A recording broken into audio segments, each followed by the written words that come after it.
ऐसी होनी चाहिए दिसंबर की शायरी। तुम कौन हो, कैसे बताऊं मैं तुम्हें, मेरे लिए तुम कौन हो। तुम आस हो, तुम पास हो, मेरे लिए कुछ खास हो। कैसे बताऊं मैं तुम्हें। तुम सर्दियों की धूप हो, तुम चाय हो या सूप हो। मेरे लिए गीजर हो तुम, कोयला हो तुम, हीटर हो तुम लकड़ियों का टाल हो, तुम नरम गरम सी शाल हो।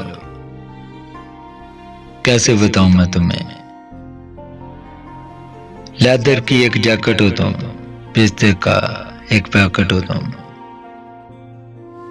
तुम ब्रांड भी, लंडा भी तुम, उबला हुआ अंडा भी तुम।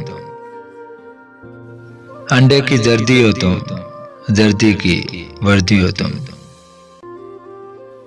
गाजर का हलवा हो तुम, मेवों का जलवा हो तुम।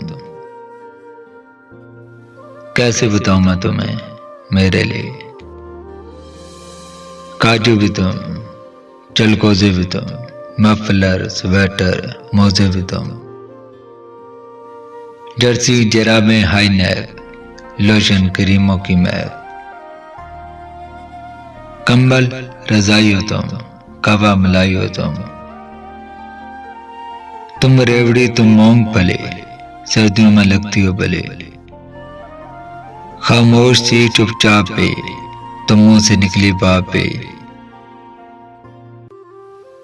तुम कब कपाता चांद हो, सर्दियों में क्यों कर मांद हो। तुम चाय का थरमास हो, मेरे लिए तुम खास हो।